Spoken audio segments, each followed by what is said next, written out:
ये बेमतलब की जो दुर्घटनाएं होंगी, अकाल मृत्युएं होती हैं, तो इनसे दुख होता है हमारे को। बच्चा मर गया, कोई पत्नी मर गई, कोई पति मर गया, किसी को कैंसर होगी, तो उनसे बचने के लिए परमात्मा कहते हैं आप मेरी द्वारा दी गई ये साधना करो, ये मंत्र जाप करो, मैं तुम्हारी फिर रक्षा करूँगा, अकाल मृत्यु नहीं होने दूंगा। तुम्हारे बच्चे तुम्हें प्यारे लगते हैं, पांच पिता प्यारे लगते हैं, तो ये तभी ये प्यार बना रहेगा जब सत भक्ति करोगे, ये भी सुरक्षित रहेंगे।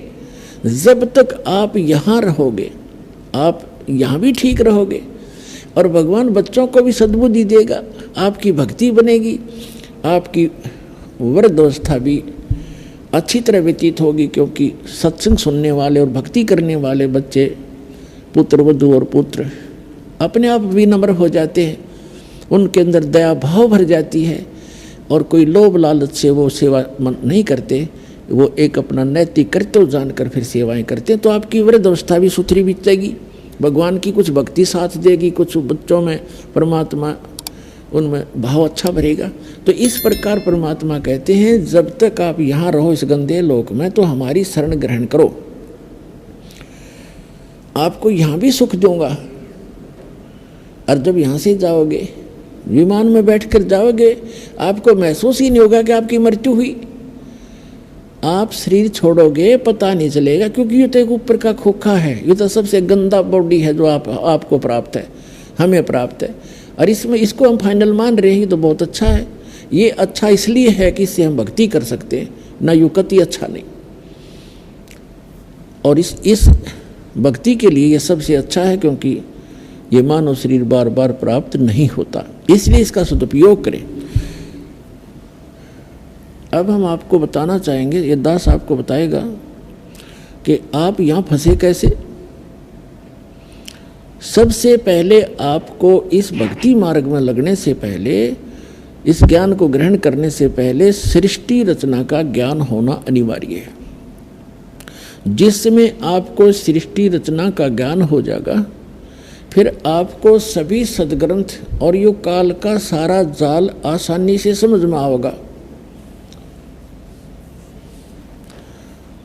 तो पुण्यात्माओं, ये सत्संग, ये ज्ञान हमने कभी सुना नहीं था, जिस कारण से प्रथम बार सुनोगे तो ऐसा लगेगा जैसे वैसे बनावटी सी कहानी है, लेकिन जब सदग्रंथों से दास प्रमाणित करेगा उस कथा को, आप दांतों तले उंगली दबाओगे कि सचमुच ये तो सारा ही सत्य है। अब आपको दास सुनाएगा,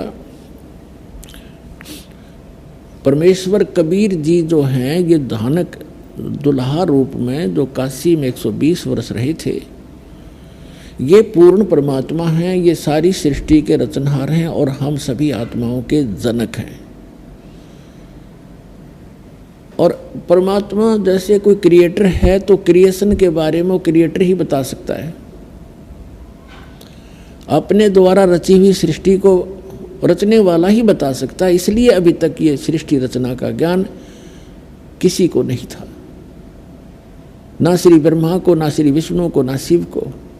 केवल उन महापुरुषों को अवश्य हुआ जो परमात्मा से परिचित हुए हैं, जिनमें से कौन कौन हैं? आदरणीय धर्मदास साहिब जी, आदरणीय मुल्कदास साहिब जी, आदरणीय नानक साहिब जी, आदरणीय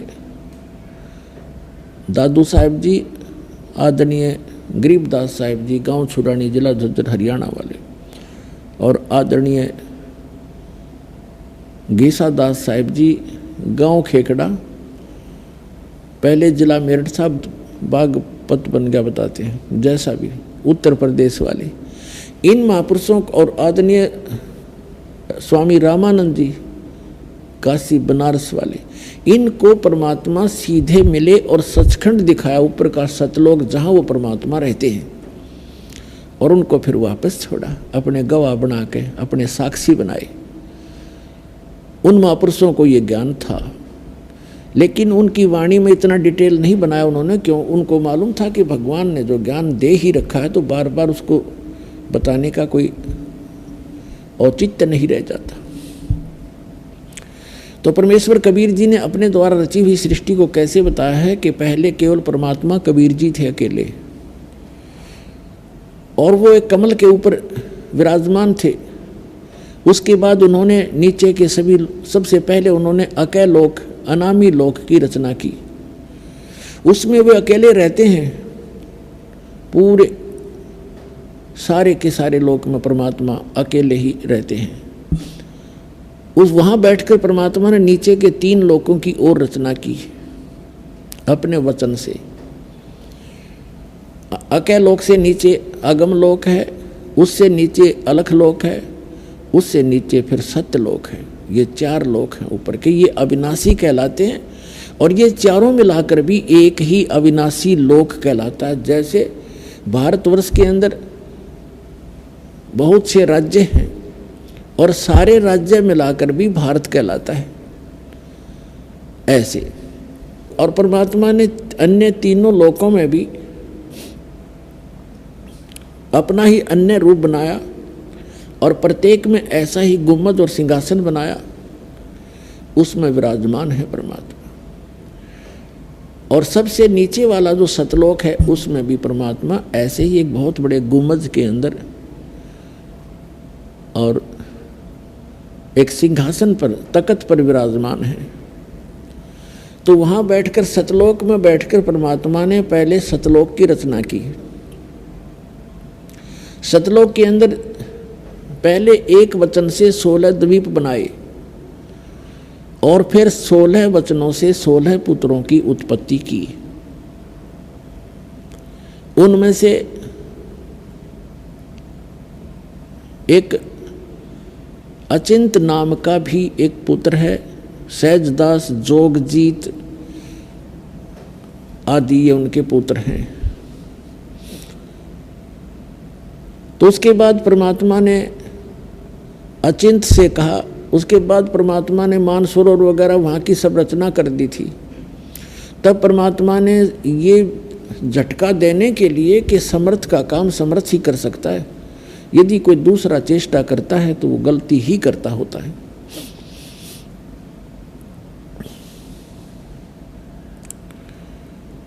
तो परमात्मा ने अचिंत अपने पुत्र से कहा कि आप सृष्टि रचो।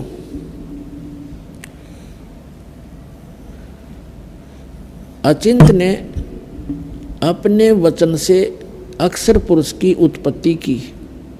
श्रीमद् भगवत गीता अध्याय नंबर 15 के श्लोक 16 और 17 में 3 पुरुष हैं, एक सर पुरुष, एक अक्षर पुरुष और तीसरा उत्तम पुरुष तु अन्य। इन दोनों से अन्य है जो श्रेष्ठ परमात्मा है। गीता अध्याय नंबर 8 के श्लोक नंबर 1 के प्रश्न के उत्तर में अर्जुन ने पूछा कि किम तत्ब्रह्म, वो तत्ब्रह्म कौन है।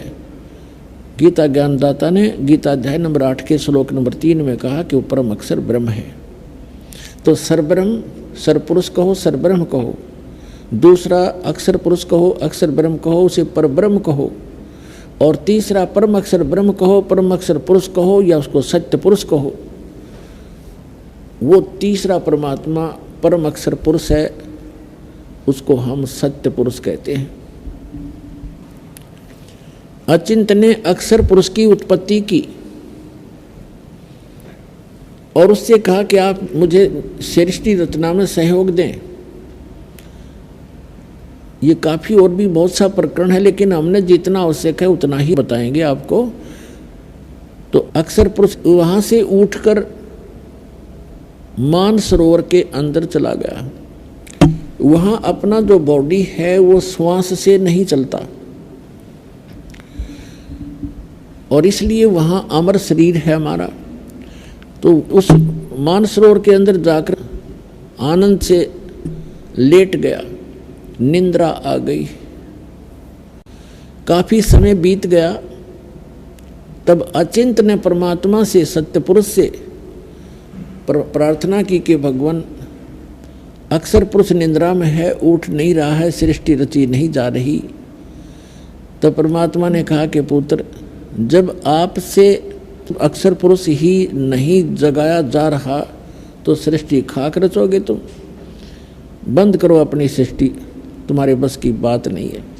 इस बात से अचिंत बहुत शर्मिंदा हुआ और अक्षमा याचना की कि भगवान आगे से कोई हम ऐसे काम नहीं करेंगे, आपकी आज्ञा से ही मैंने ये सब कुछ किया था। तो परमात्मा ने कहा कि मैंने इसलिए तुझे आज्ञा दी थी कि तुम्हारे अक्षमता का आपको पता चल जाए कि जिसका काम उसी को साजे और करे तो मूर्ख बाजे। ये तो एक देसी कहावत है। उसके बाद सभी को ये बात होगी कि समर्थ के काम में टांग अड़ानी नहीं चाहिए। तो एक तो झटका दिया मालिक ने उनको। फिर परमेश्वर ने क्या किया कि उस सरोवर से ही एक थोड़ा सा जल लिया, अमृत, और उसको अपने वचन से एक अंडा बना दिया। अंडे में एक आत्मा प्रवेश कर दी। वो अंडा छोड़ दिया, बहुत बड़ा अंडा था, बहुत बड़ा। उस अंडे को छोड़ दिया उस जल में। वो उस जल के अंदर अंडा जा रहा था गड़गड़ गड़गड़ करता हुआ। अचिंत के निकट जब वो पहुंचा, उसकी आहट से पाकर के अक्षर पुरुष के पास से पहुंचा जो निंद्रा में सोया पड़ा था सरोवर के अंदर। जब अक्षर पुरुष के पास से वो पहुंचा, निकट पहुंचा, तो एकदम उसकी आंखें निंद्रा भंग हो गई। अक्षर पुरुष की निंद्रा भंग हुई तो उस जैसे कोई अधूरी नींद जाग जाता है तो वो कोप से देखता है, उसमें कुछ गुस्सा सा होता है। ऐसे कोपित दृष्टि से उसने देखा कि किसने मेरी निंद्रा भंग की है, तो वो अंडा फूट गया। उस तेज से अंडा दो भाग हो गया। उसमें से ये ज्योत स्वरूपी निरंजन, जिसको आगे चल के काल कहा गया, जिसको सरपुरुष भी कहते हैं, गीता अध्याय नंबर 15 के श्लोक नंबर 16 में सरपुरुष कहा है। तो आकाशवाणी की परमात्मा ने, सत्य पुरुष ने, कि अक्षर पुरुष तुम निंद्रा में थे, आपको जगाने के लिए ये सब क्रिया की थी, और तुम दोनों बाहर आ जाओ। अक्षर पुरुष और ये सरपुरुष, ये दोनों सरोवर से बाहर आ गए। फिर परमात्मा ने आदेश दिया कि आप जाओ, दोनों के दोनों अचिंत के द्वीप में रहो, अचिंत के लोक में रहो। उसके पश्चात परमात्मा ने, सत्य पुरुष ने, हम सभी आत्माओं की रचना की, उत्पत्ति की। हम सभी का परिवार था। बहुत सुंदर मकान महल हैं वहाँ पर, बहुत सुंदर, जैसे हीरे मोतियों की चमक होती है, वहाँ की जो बिल्डिंग बनी हुई है उनमें ऐसी सुंदर चमक है। बहुत ही मनमोहक और सुंदर महल हैं, बहुत लंबे चौड़े बने हुए हैं, और आगे उनके बहुत सुंदर पार्क है, उसमें अपने आप फुहारे छूट रहे हैं, जहाँ जिस सुख को आप छोड़कर आ चुके हो। पुण्यात्माओं, इस बात को आप हृदय में जचा लेना। ये किसी डूम बाट के गीत नहीं है कि किसी को प्रसन्न करने के लिए या स्वार्थवश गाए गए हों। ये गॉड गिवन स्पिरिचुअल नॉलेज है, और उन महापुरुषों ने बताया है जिनको भगवान मिले हैं, उन्होंने इसका समर्थन किया है, और दास ने इसको अच्छी तरह जाना है और आपके समक्ष इसको इसलिए व्याख्यान किया है। वो सुख वहाँ पर है, कोई काम नहीं, आपस में कोई राग द्वेष नहीं, क्योंकि किसी चीज़ का अभाव नहीं है। जैसे आप एक रिहर्सल करते हो, यहाँ आते हो सतलोक आश्रम बरवाला जिला हिसार में, और यहाँ आप चाहे कितने ही दिन रुको 2 दिन 4 दिन, हफ्ता 10 दिन, तो आप क्या देखते हो कि आपको एक जैसी व्यवस्था, लेटने बैठने सोने का स्थान एक जैसा, पंखे कूलर जो लगे हुए हैं वो आपके एक जैसे, और उधर से खाना है सबको एक स्थान पर बना बनाया तैयार मिलता है।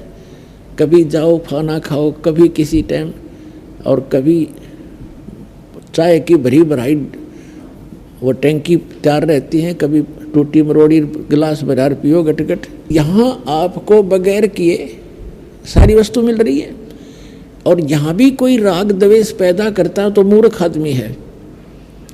अब क्या करते हैं, हमारी क्योंकि वृत्ति घनी खराब हो रही। अब जैसे आपका बिस्तर लगा हुआ है, सबको एक जैसा बिस्तर है, सबका एक जैसा मैट है, और कोई आकर साथ में आपके लेट भी जाता है अनजान से, तो उसको बेमतलब खस्साइयों का मेरी जगह पता नहीं क्यों बिछा लिया, हट यहाँ से।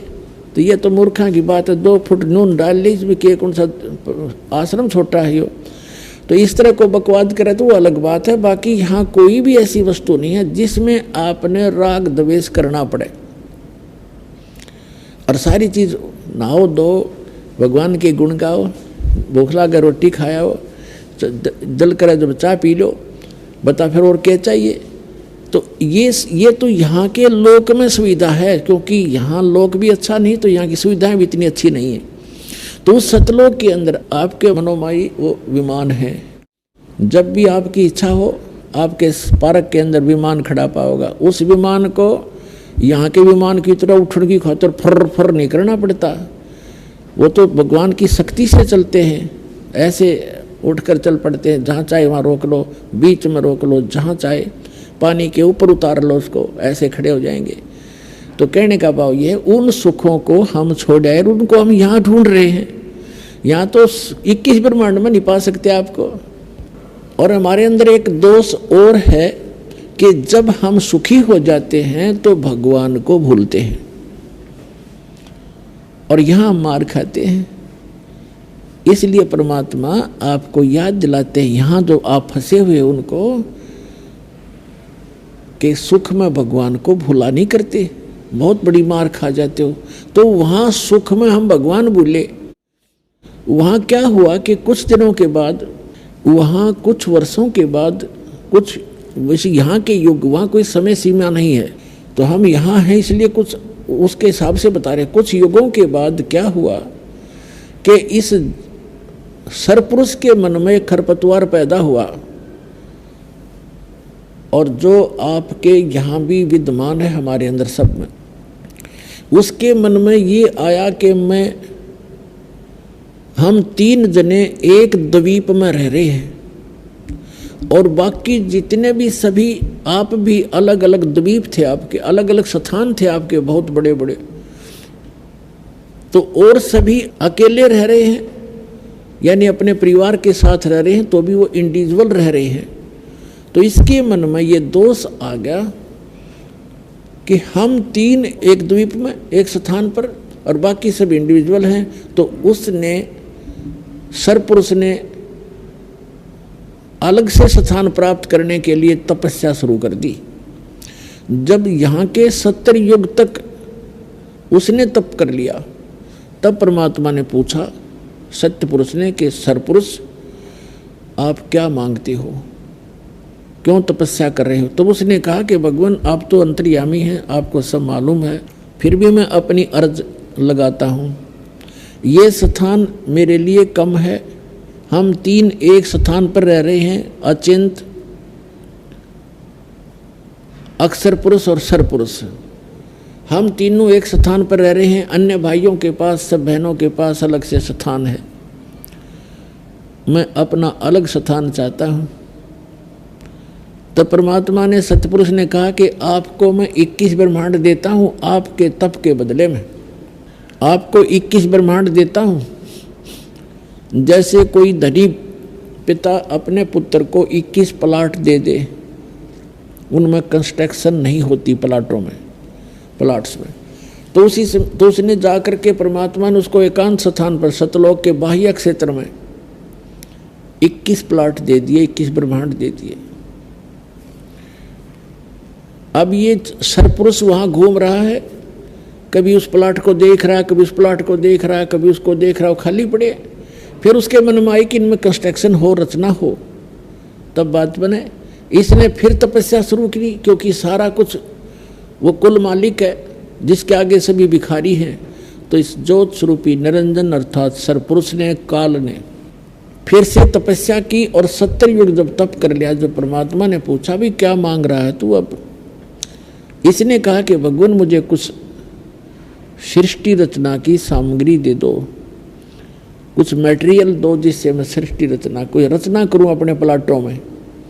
तब परमेश्वर ने उसको 5 तत्व और 3 गुण दे दिए कि ले बेटा खेल खिलौना होता है। ये 3 गुण, रजगुण, सतगुण और तमगुण दे दिए, और ये 5 तत्व दे दिए, जैसे आकाश, अग्नि, वायु, जल, पृथ्वी आदि। इसने वहाँ पर इन पदार्थों से रचना की, इन मटेरियल से। फिर इसने सोचा कि इसमें कुछ आत्मा भी मेरे साथ हो, अकेला करूँगा क्या। इसने फिर से तपस्या शुरू की, अपने आत्माओं हम क्यों फंसे, अब हम यहाँ क्यों फंसे? उसका कारण ये बना कि जब ये तपस्या कर रहा था और हम सभी आत्माएं इसको देख रहे थे, ये एक पैर पे खड़ा होकर तपस्या कर रहा था, कभी उस पैर को बदल लेता था, कभी उसको बदल लेता था, और हम इसको देख रहे थे। हम इसके ऊपर आसक्त हो गए, क्योंकि वहाँ अब हमारी नज़र जो है बहुत तेज होती है, बहुत दूर से भी हम बिल्कुल साफ देखते हैं। हम इस पर आसक्त हो गए और अपने परमात्मा से विमुख हो गए। हम पतिव्रता पद से गिर गए। अब ये बुराई आपके अंदर आज भी है, हमारे अंदर। जैसे कोई हीरो या हीरोइन, अभिनेता या अभिनेत्री अपनी रोजी रोटी के लिए चटक मटक डांस डूंस करते, बेमतलब की एक्टिंग करते, और ये युवा बालक लड़के और लड़कियां उनके ऊपर आसक्त हो जाते हैं। ये मेरा फेवरेट हीरो है, ये मेरी फेवरेट हीरोइन है, और लेना एक ने देनी दो, बेमतलब बकवाद करनी, खक है तुम्हारा, तुम्हें निकट भी नहीं जा सकते उनके। और यहाँ कोई हिसार या बरवाला के अंदर कोई आ जाए, उनमें से ये चटक मटक करने वाले हीरो हीरोइन, देखो इन युवा बच्चों की वहाँ जम घट जुड़ जाएगा, और वो कम से कम भी 200 फुट दूरी पर स्टेज पर खड़े होंगे और वहाँ से चटक मटक कर रहे होंगे, और ये बड़े खुश हो रहे होंगे। बता, सारे दिन धूल फांक कर उल्टे आ जा, खाक मिला उनसे उनको। वो अपनी रोजी रोटी के लिए प्रसिद्धि पा रहे हैं और ये बच्चे उसके ऊपर आसक्त हो रहे हैं। तो ये बीमारी हमारे वहाँ लगी थी, ये दोष हमारी आत्मा में वहाँ से घर किया हुआ है।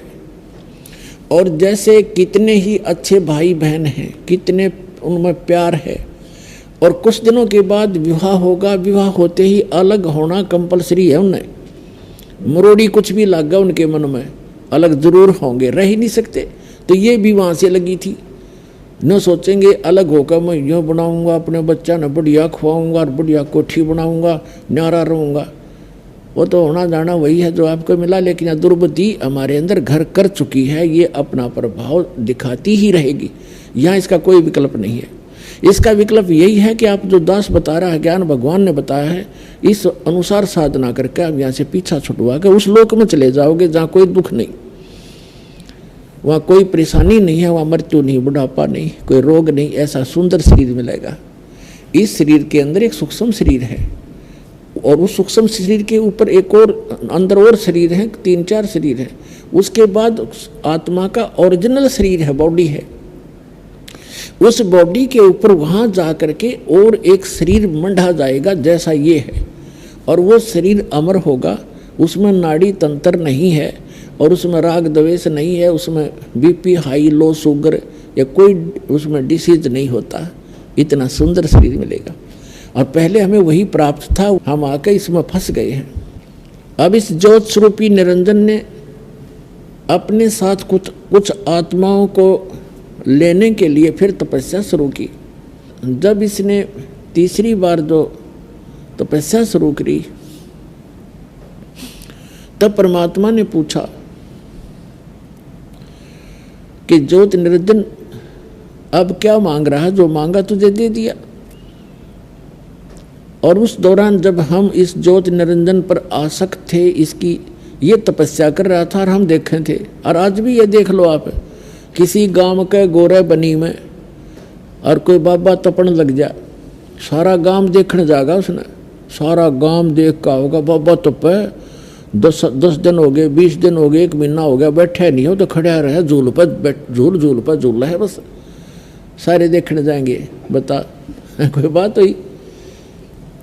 अब जैसे एक आदमी लड्डू खावे मान लीजिए, और दूसरे उसने देखने जाओ लड्डू खावे, हो देख लड्डू खावे, क्या तो गया, फिर कहता आप भी खाओ जब पेट भरे। तो इस तरह की जो बुराइयां हैं ये हमारे वहाँ से घर करी हुई हैं, और वही हमारे अंदर आज ये हमें परेशान रखती हैं। उसी तरह हम क्रिया कर रहे होते हैं। अब क्या हुआ कि बीच बीच में जब हम उसको देख रहे थे, उसकी तरफ हमारी आसक्तता बन गई थी, ज्योति निरंजन की तरफ, सरपुरुष की तरफ, तो परमात्मा आकाशवाणी किया करते थे कि बच्चों तुम ना देखो इसको, अपना मस्त रहो और इसको अपनी क्रिया करने दो। हम क्या करते रहे, ये आदत अपने यहाँ भी है कि हम ऊपर से तो ऐसे हो गए जैसे बिल्कुल हम नहीं देख रहे हैं, पर अंदर से कसक ज्यों की तो बनी रही। इसकी चाह हमारे हृदय में घनी बन गई, हम आसक्त हो गए इस पर बुरी तरह, और वो अंतर्यामी जान गया कि इनका ये नाश निकट है, ये मुझसे भी धोखा कर रहे हैं, मुझे भी ऊपर से दिखा रहे हैं कि मैं हम नहीं देख रहे हैं और अंदर से उसको चाह रहे हैं। तो हम पति भर्ता पद से गिर गए। तो परमात्मा ने कहा कि बोल भाई, तो परमात्मा ने हमें वहाँ से निकालना अनिवार्य समझा। किस प्रकार? जैसे सेब विक्रेता होता है, सेब ये फ्रूट, उसको वो सेब कितनी प्यारी होती है और एक सेब कितनी कीमती होती है। अब वो देखता है कि जो सेब डिफेक्टिव होगी, भले ही वो कितनी कीमती भी थी और प्यारी भी थी, लेकिन वो रखेगा नहीं उनमें, उसको उठाकर कूड़े में फेंकना उसकी मजबूरी है, ना तो ओरन खराब कर दे वो।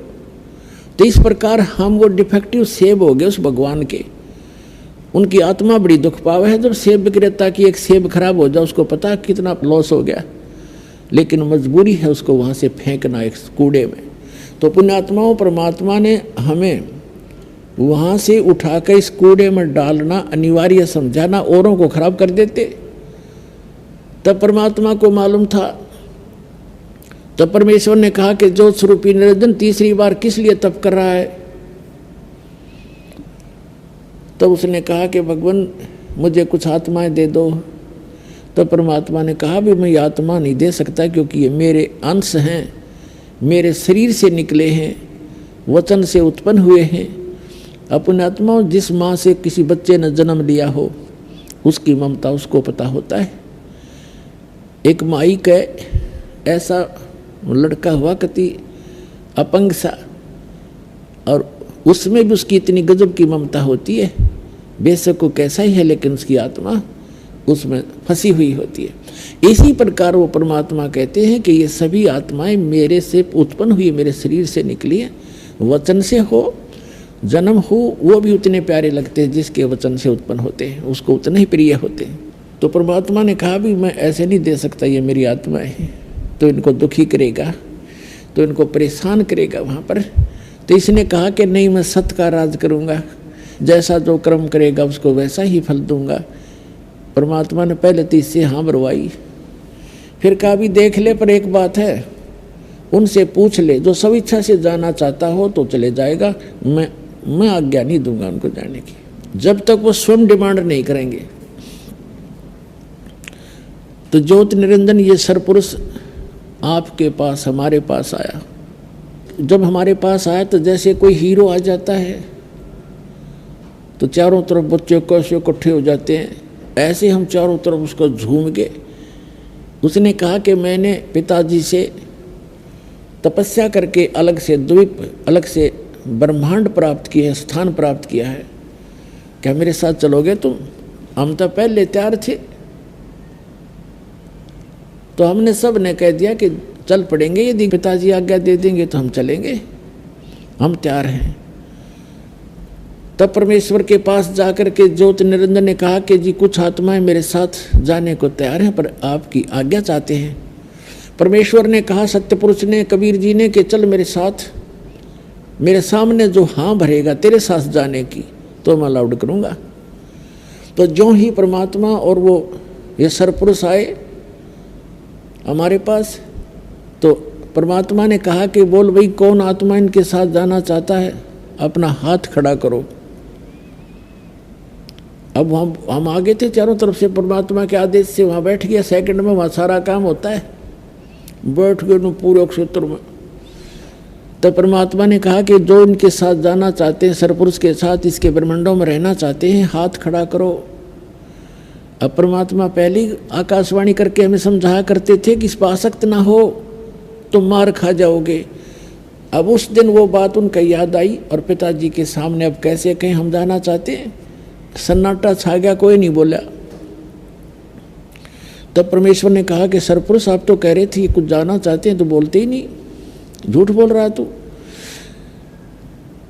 तब सरपुरुष ने कहा कि पिताजी ये आप के सामने नहीं बोल रहे हैं, पहले तो सभी कह रहे थे जितने यहाँ बैठे हैं। तब इतनी बात हो रही थी, तभी एक आत्मा ने खड़ा होकर के स्वीकृति दी उसको। अब जो ही उसने एक खड़ा हुआ तो हमने सभी ने हाथ खड़े कर दिए और खड़े भी हो गए।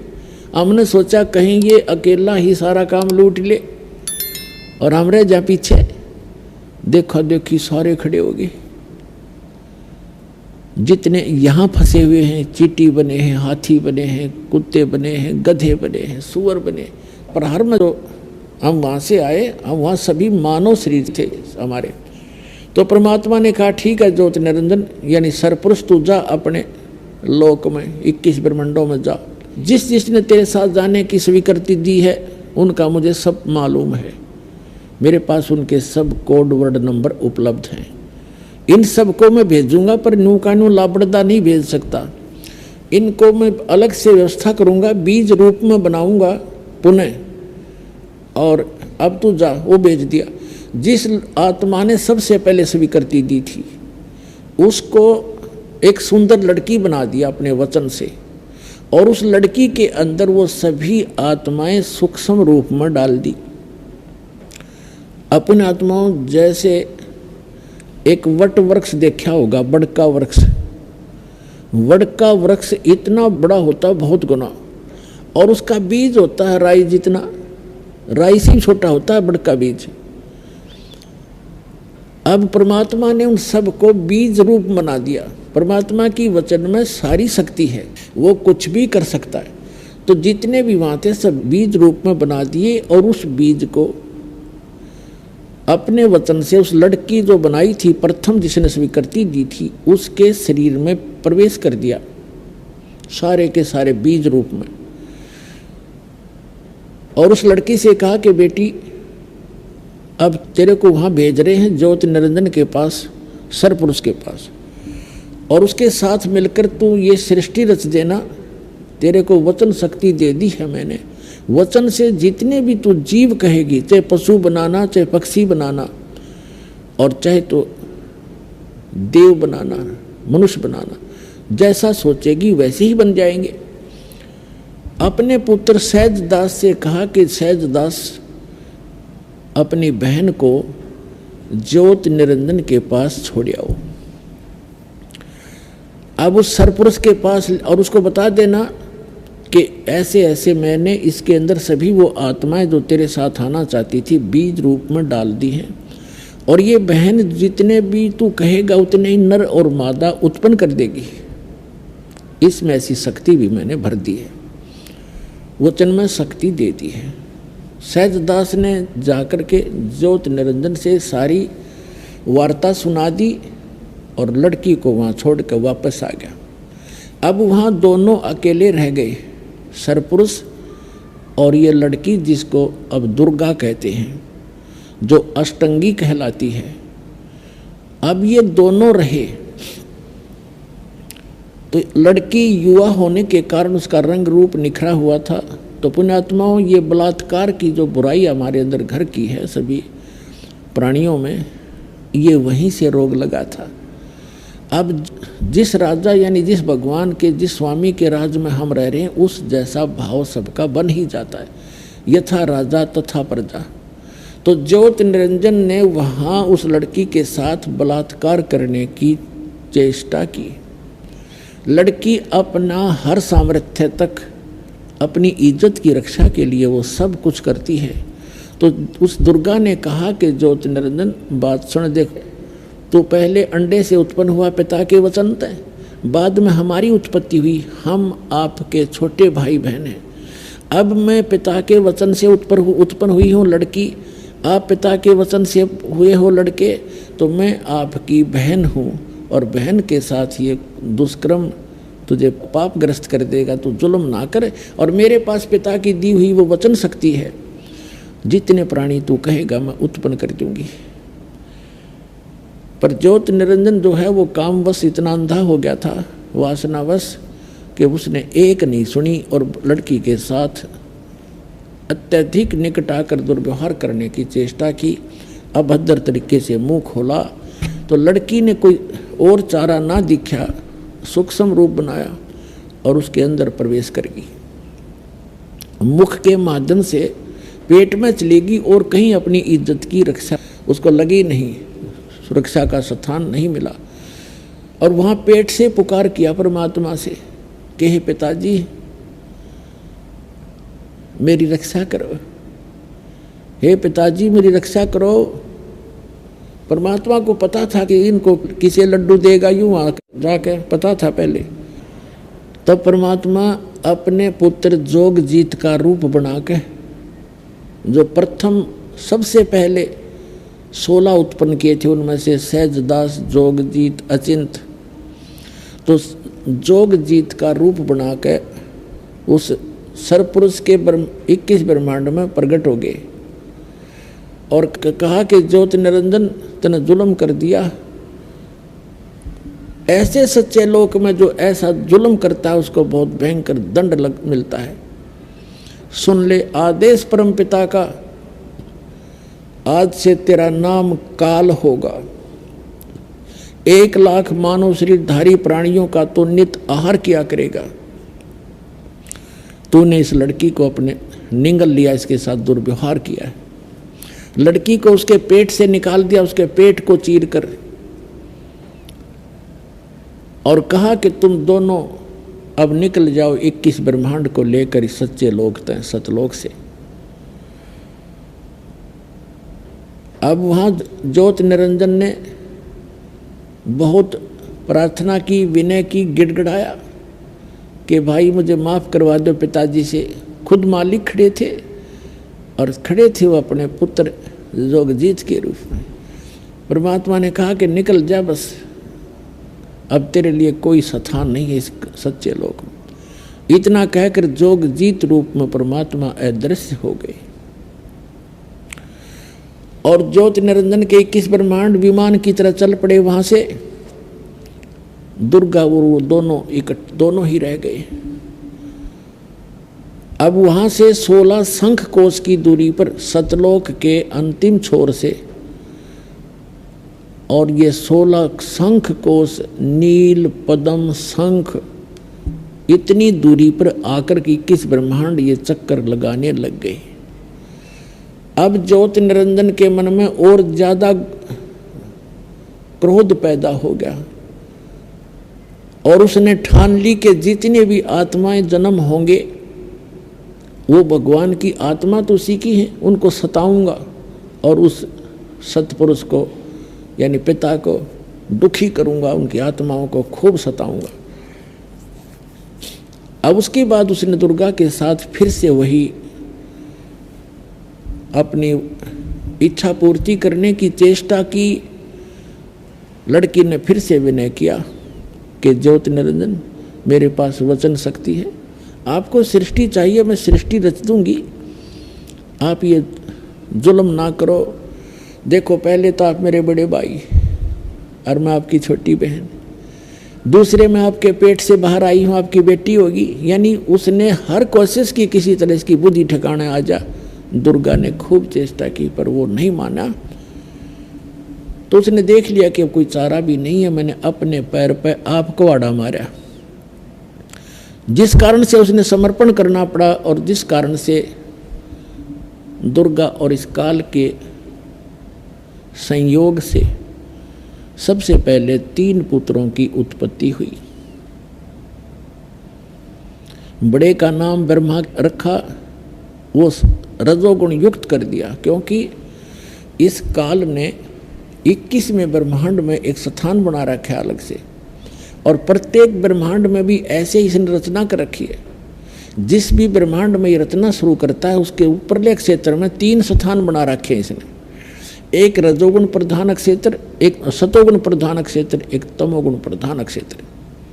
जैसे किसी मकान में 3 कक्ष हैं, एक कक्ष में, एक कमरे में चित्र लगे हैं अश्लील,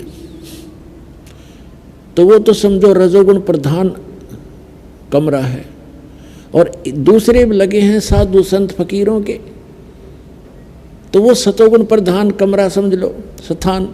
और तीसरे में लगे हैं सूरवीरों के, शहीदों के, तो वो समझ लो तमोगुण प्रधान क्षेत्र। अब जैसे जिस कक्ष के अंदर बेहुदी फिल्में लगी हों, चित्र लगे हों, वहाँ जब कोई रहेगा उसका भाव वैसा ही बना रहेगा, ऐसे ही विचार बने रहेंगे। और जब जाएगा दूसरे कक्ष में जहाँ साधु संत फकीर महापुरुषों के चित्र लगे हैं, उनकी जीवनी लिखी हो, तो उनको पढ़कर ऐसा ही भाव बन जाता है, अच्छे विचार बन जाते हैं, तो सतोगुण प्रधान अक्षेत्र हो गया। और फिर जहाँ जाते हैं उस सूरवीरों के फोटो लगे हों, देशभक्तों के लगे हों, उनकी गाथाएं लिखी हों, उनको पढ़ पढ़कर वैसा ही मन में वैसी प्रेरणा बन जाती है। ठीक इसी प्रकार इस काल भगवान ने एक ब्रह्मांड के सबसे ऊपर के स्थान पर 3 स्थान बना रखे ऊपर के पोर्शन में, एक रजोगुण प्रधान, दूसरा सतोगुण प्रधान, तीसरा तमोगुण प्रधान। और यहाँ वहाँ ये क्या छल करता है, अपना रूप तो बना लेता है ब्रह्मा जैसा पंचमुखी, और दुर्गा को सावित्री रूप बना लेता है, और सबसे पहले उस रजोगुण प्रधान अक्षेत्र में चले जाते हैं। और जब तक बच्चे का जन्म नहीं हो लेता ये वहीं रहते हैं, जिस कारण से वो बच्चे की वृत्ति, उसका स्वभाव, उसका स्वरूप उस जैसा ही जन्म लेता है, तो वो रजोगुण ब्रह्मा बन जाता है। उसके बाद उसको अचेत कर देते हैं और परवरिश कोमा में रखकर परवरिश जारी रखते हैं। उसके बाद ये जाते हैं सतोगुण प्रधान क्षेत्र में, तो वहाँ पर जाकर के ये स्वयं विष्णु रूप जो बना लेता है, 4 भुजा बना लेता है, और विष्णु जैसी शकल बना लेता है, और दुर्गा की लक्ष्मी जैसी सूरत बना लेती है। और तब ये वहाँ रहते हैं, तो दोनों के संयोग से जो पुत्र उत्पन्न होता है वो सतोगुण युक्त होता है, उसका नाम विष्णु रख देते हैं। और जब तक उसकी जन्म नहीं होता तब तक उसको वहीं रखते हैं, तो वो वैसे ही गुणों से युक्त हो जाता है। इसी प्रकार तीसरे स्थान पर ये जाता है और दुर्गा को ले जाता है, दुर्गा को पार्वती रूप बना लेता है, और स्वयं को शिव जैसा जटा वटार ऐसे स्वरूप बना लेता है। तो वो लड़का फिर वैसी ही सूत का उत्पन्न होता है और उसमें वही गुण हो जाते।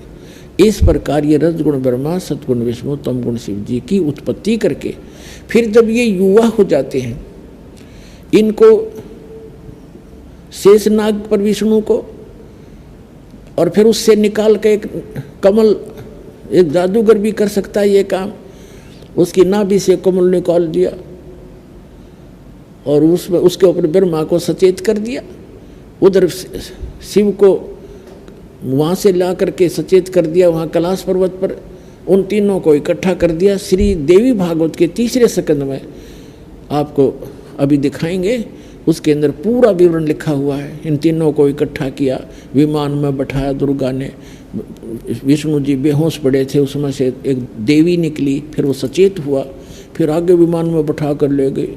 वो लंबा प्रकरण है, अलग से बताएंगे। फिर क्या हुआ, इन तीनों को घुमा फिरा के और इनको अलग अलग द्वीप दे दिए, अलग अलग इनकी राजधानी बना दी। ब्रह्मा जी को ब्रह्मापुरी में बना दी, विष्णु जी को विष्णु लोक बना के वहाँ दे दिया, छोड़ दिया, शिव जी को शिवलोक बना के छोड़ दिया।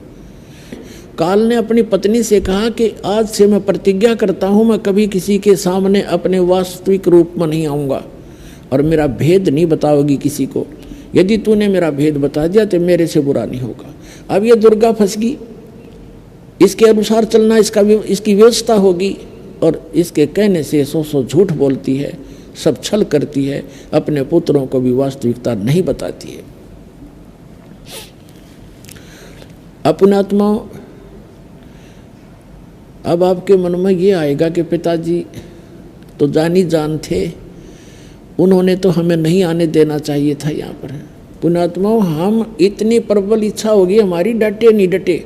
एक समय ये दास जूनियर इंजीनियर की नौकरी कर रहा था, और वहाँ एक हमारा भी कंस्ट्रक्शन काम था और साथ में एक नहर वालों का भी कंस्ट्रक्शन कार्य था। तो वहाँ एक लड़की मजदूरी कर रही थी। दोपहर के समय वृक्ष के नीचे मजदूर भी बैठे थे, हम भी वहाँ बैठे थे, हम भी अपना खाना ले गए थे, वो खा रहे थे, वो बच्चे भी, वो मजदूर भी खाना खुना खा रहे थे। और एक लड़की रो रही थी बुरी तरह। उसके 2 बच्चे थे, एक तो वहाँ नीचे सो रहा था मिट्टी में, और एक को उसने वृक्ष के टांग रखा था, एक कपड़े में बांध कर, जैसे पालना सा बना देती है। उससे पूछा कि बहन क्यों रो रही है तू, क्या बात है, ना खाना खाया आपने? उसने बताया कि मैं एक बहुत बड़े धनी बाप की बेटी थी और मैंने अपने कर्म आप फोड़ लिए, जिसके आज मैं विवाह किया है, मैंने अपनी मर्जी से विवाह किया है, और ये हमारे वहाँ नौकर था और मैं इसके जाल में फंस गई। मेरे माता पिता ने मुझे खूब समझाया, बेटा बहुत दुख पावेगी और हम ब्याह ही तो करना है, हम कर देंगे, तेरा अच्छी तरह करेंगे, अपनी देख रेख में रखेंगे। लेकिन मैं कतई नहीं मानी, मैं इतना आसक्त होगी इस दुष्ट व्यक्ति पे। अब तो रो रही थी वो अपने कर्मा ने, और मैं रात को भाग गई थोड़ा बहुत जेवर गहना लेकर घर से, और इतनी दूर आ गए कि हमारे माता पिता को हमने बताया भी नहीं, पता भी नहीं चलने दिया। अब मेरे 2 पुत्र हो गए, जो धन में लाई थी वो सारा इसने शराब पी कर खो दिया। अब मैं मजदूरी करती हूँ और वो शराब पी कर घर पर पड़ा है, इसलिए रो रही हूँ। मैंने अपने कर्म फोड़ दिए, अपने पैर पे आपको आड़ा मार लिया। माँ बाप ने तो बतेरी समझाई थी पर मैं मानी नहीं। तब परमात्मा की ये कथा दास को याद आई कि हमने भी ऐसे अपने पैर पे को आड़ा मार रखा है, हम डटे नहीं डटे, और ऐसे ही फिर बाद में कष्ट उठाने ही पड़ते हैं। अब वो दयालु उस पिता से भी दयालु है, अब कह रहा है बेटे बच्चों तुम फिर आ जाओ यहाँ पर, हमें फिर वापस आने का एक तरीका बता रहा है। तो अब जो प्रसंग चल रहा है उसको पूरा करते हैं। उसके बाद क्या हुआ, अब इन तीनों का विवाह करना कंपलसरी था। दुर्गा ने अपने वचन से 3 पुत्री उत्पन्न की। पुण्यात्माओं, आप ये ना समझना कि दास ने ये सदग्रंथ पढ़ के थोड़ी बहुत अटकलबाजी ला रखी है। 600 वर्ष पहले परमात्मा ने ये वाणी लिखी हुई है जो दास आपके रूबरू करेगा, और आज हमारे सदग्रंथों में प्रमाण है जिसको आज तक हमारे धर्म गुरु नहीं बता सके। श्रीमद् भगवत गीता अध्याय नंबर 7 के श्लोक 24 और 25 में ये गीता ज्ञानदाता यही ये काल है, हमेशा ये गुप्त रहता है। गीता अध्याय नंबर 4 के श्लोक नंबर 9 में कहता है कि मेरे जन्म और कर्म अलौकिक हैं, अद्भुत हैं। अब ये क्या बता रहा है 7वें अध्याय के 24-25 श्लोक में गीता जी के, कि मैं अपनी योग माया से छुपा रहता हूँ, मैं ये मेरा घटिया और अटल नियम है। मैं कभी किसी के समक्ष अपने वास्तविक रूप में नहीं आता। और ये जन समुदाय अबुद्ध यानी बेबुद्धि के, ये मंदबुद्धि के लोग मुझे कृष्ण मान रहे होंगे। अर्जुन मैं कृष्ण नहीं हूँ, श्री कृष्ण में बोल रहा था वो प्रेत की तरफ, ज्योत निरंजन ये काल। वो कहता है कि ये मेरा घटिया अटल नियम है, अनुतम अवय, ये अटल नियम है मेरा, अनुतम माने घटिया, कि मैं कभी किसी के समक्ष नहीं आता। तो इसने प्रतिज्ञा कर रखी है, परमात्मा ने 600 वर्ष पहले बताया था, सदग्रंथों में हमने अब पाया है ये लिखा हुआ। जब ये बुद्धि काम की परमात्मा कबीर जी की दया से वो सदग्रंथ समझ में आए हैं। तो उसने कहा कि मैं कभी किसी को दर्शन नहीं दूंगा, मैं अपने वास्तविक रूप में कभी नहीं आऊँगा, तो मेरा भेद मत बताना और सारे संसार को संभाल। तब दुर्गा ने कहा कि आप अच्छी बात करते हो, मैं एक औरत और इतने बड़े 21 ब्रह्मांड को कैसे संभालूंगी। अब मैं फंस गई आपके कितने नाच नचाले, तो कैसे संभाल पाऊंगी मैं। तब उसने कहा था कि तू चिंता मत कर, सब कुछ मैं करूंगा, पर करूंगा गुप्त रूप से, किसी को पता नहीं लगने दूंगा। आकाशवाणी की इस काल ने कि दुर्गा इनका विवाह कर। तब दुर्गा ने अपने देवी जी ने अपने मुख से अपने वचन से 3 पुत्रियां उत्पन्न की और समुद्र में छुपा दिया। उसने सारा बता दिया काल ने, इनको समुद्र में छुपा दे जाके अपनी शक्ति से अचेत करके। और उधर से मैं सारी व्यवस्था करता हूँ वहाँ पर। इस काल ने एक पर्वत रखा, उसके चारों तरफ शेषनाग लपेट दिया और कहा 3 पुत्रों को भेज दिए, उस सागर मंथन करें। अब तीनों वहाँ पर गए, दुर्गा ने बता दिया कि जाओ सागर मंथन करो, वहाँ सारी व्यवस्था मिलेगी। इन्होंने जो ही वो पकड़ के लाए, तो कब बहाना था, अपने आप घूम रहा था, सारा कुछ बहाना था। तो उसमें से 3 लड़कियां निकली। दुर्गा ने कहा था कि जो भी वस्तु निकले उसकी पहचान रखना, अलग अलग लाना। जो प्रथम निकले, द्वितीय निकले, तृतीय निकले, उनको याद रखना कौन सी पहले, कौन सी दूसरी, कौन सी वस्तु तीसरी बार आई। तो 3 लड़कियां आई, वो फंक्शन अपने आप बंद हो गया, नहीं चला। वो समझ गए कि बस यही मिलना था। वापस आ गए, अलग अलग लड़कियों को साथ लेकर के माँ से बताया कि ये प्रथम निकली थी, ये द्वितीय निकली थी, ये तृतीय निकली थी। इसी प्रकार इन तीनों पुत्रों का जन्म हुआ था। प्रथम ब्रह्मा का हुआ था, दूसरा विष्णु का हुआ था, दुर्गा और इस काल के संयोग से, और तीसरा शंकर का हुआ था। तब दुर्गा ने कहा कि जो प्रथम निकली थी उसका नाम सावित्री रखा और ब्रह्मा से विवाह कर दिया। वहाँ कोई बारात नहीं थी उस समय। पुण्यात्मा को कुछ ध्यान देना दास के वचनों पर। जिस समय ब्रह्मा और विष्णु का विवाह हुआ, शिव का विवाह हुआ, वहाँ बारात नहीं थी। माँ ने कह दिया यह लड़की बेटा तेरे ब्याह दी, हो गया ब्याह। ऐसे दूसरी का नाम लक्ष्मी रखा और विष्णु से शादी कर दी जो दूसरी बार निकली थी, और तीसरी बार जो निकली थी सबसे लास्ट में वो शंकर से ब्याह दी। अब जो हम ड्रामा करते हैं ये हम भगवान के विधान के विरुद्ध करते हैं। बारात ले लेना, नाचना और कूदना और फंड करना। तो यहाँ से फिर इस काल भगवान की सृष्टि प्रारंभ हुई, सुर असुर उत्पन्न हुए। आगे फिर चलकर ये पूरा ब्रह्मांड, ये पृथ्वी सृष्टि से भर गई। अब इसका प्रमाण आपको थोड़ा सा 600 वर्ष पहले परमात्मा ने बताई अपनी अमृतवाणी में सुनाता हूं, ताकि आपको विश्वास होगा। अब इति सिद्धम के दुर्गा और काल के संयोग से, पति पत्नी व्यवहार से विष्णु की उत्पत्ति हुई। अब सिद्ध हो गया विष्णु की माता दुर्गा और पिता ये सदाशिव का पिता। नेक्स्ट है समाप्त हुआ। देखिए अब ये हमने पढ़ा, तेरा विष्णु नाम विख्यात हुआ, 6ठा अध्याय समाप्त हुआ। 7वें अध्याय में रुद्र संहिता और पृष्ठ नंबर 103 पे। अब ब्रह्मा जी कहते हैं देवर से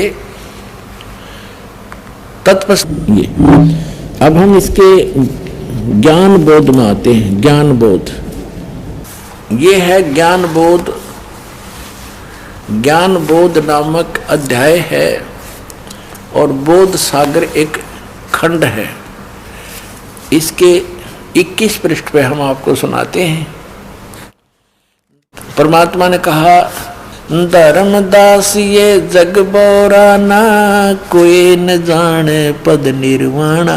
निर्वाणा माने मोक्ष मार्ग, किसी को ज्ञान नहीं। निर्वाण माने मोक्ष। यही कारण मैं कथा पसारा, जग से कहिए राम नियारा। ये मिसप्रिंट कर रखा है इन कबीर पंथियों ने, अज्ञानता के कारण कई अक्षर बदल रखे हैं। ये राम है। यही ज्ञान जग जीव सुनावो, सब जीवों का भरम नसाओ। अब मैं तुमसे कहूँ चिताई, तेरे देवन की उत्पत्ति भाई। तेरे तीनों देवताओं का जन्म मृत्यु बताता हूँ, कैसे उत्पत्ति हुई। परमात्मा ने कहा कि धर्मदास अपनी प्यारी आत्मा धर्मदास जी को, क्योंकि परमात्मा का विधान है, परमात्मा का जो नियम है वो अटल है। और यही वेदों में प्रमाणित है कि वेदों में भगवान की महिमा लिखी है परमात्मा की। उसमें कहा है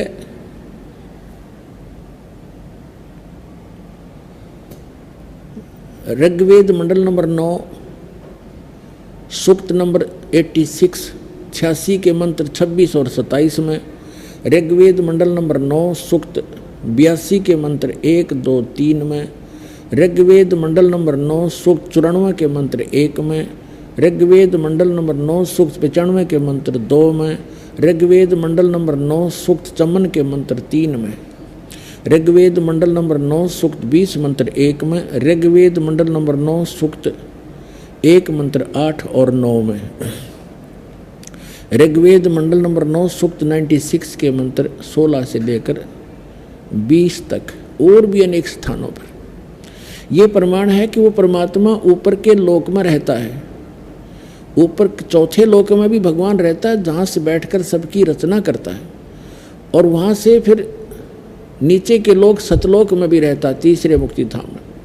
वहाँ से गति करके चलता है, वहाँ से गति करके आता है और अच्छी आत्माओं को मिलता है, उनको ज्ञान बताता है, यथार्थ ज्ञान से परिचित कराता है, और वो कवियों की तरह असर करता है और अपने ज्ञान को लोकोक्तियों के माध्यम से, दोहों के माध्यम से वो बोल बोल के उच्चारण करके सुनाता है। गीता अध्याय नंबर 4 के श्लोक नंबर 32 में कहा है कि अर्जुन, यथार्थ जो भक्ति और यज्ञों की जानकारी विस्तार के साथ सच्चिदानंद घन ब्रह्मण मुखे, सच्चिदानंद घन ब्रह्म ने जो अपने मुख कमल से ज्ञान बोला है, उसमें है वो यथार्थ ज्ञान।